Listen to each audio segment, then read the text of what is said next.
I still can't believe what happened. I saw it with my own eyes, but even now, I don't think I truly believe it. I'm not sure what's worse, the betrayal or the fact that I never saw it coming. This is not a story I ever thought I'd share, but I need to tell someone. It all started when I went home early one day from work. I hadn't expected to be there when they were together, but it was already too late.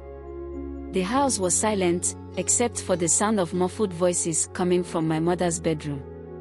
I don't know what made me go to her room first, but I wish I hadn't. I wish I could forget what I saw. I had been dating Chuka for about a year. He was perfect in every way, or so I thought. He was charming, loving, and always made me feel like I was the only woman in the world. But then, he started acting strange, distant, like he was hiding something. I brushed it off as stress from work or maybe family issues. But deep down, I couldn't shake the feeling that something wasn't right. One afternoon, I decided to surprise him. I was supposed to meet him at his place, but I had some free time and thought it would be a nice change to surprise him at my house instead. I never told him I was coming early. I just wanted to show up unannounced. Maybe it was my instincts telling me to check in on him. I don't know. But what I found when I got home changed everything. As I entered the house, I noticed the front door was slightly ajar. At first, I thought I had forgotten to close it properly. But as I stepped inside, I felt an odd chill in the air. It was like something was off, something I couldn't explain. I figured my mom must have been home alone, so I called out to her, but there was no answer. I walked through the house in search of her. I passed the living room, the kitchen, and then I came to her bedroom door. The door was cracked open, just enough for me to hear faint voices. I paused for a moment, thinking maybe it was just my mom talking to one of her friends. But then, I heard something that made my blood run cold. I heard Chuka's voice. My Chuka. It was soft, almost like a whisper, but it was unmistakably him. I froze. Are you sure he won't find out? My mom's voice asked, barely above a whisper. I felt my heart stop. I couldn't believe what I was hearing. My hands trembled, and before I could think, my feet moved toward the door, pushing it open slowly, as if my body was moving on its own. What I saw inside the room shattered everything.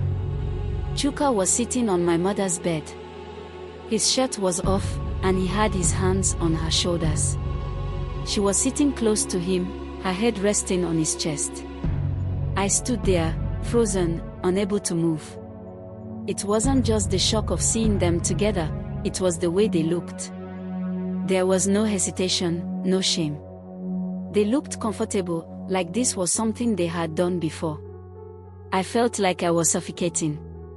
I didn't know what to do.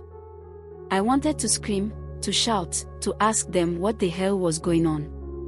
But my voice wouldn't come out. I wanted to turn and run, but my feet were glued to the ground. Then, Chuka turned his head and saw me standing in the doorway. His face went pale. My mother's eyes followed his, and when they locked onto mine, I saw something, guilt.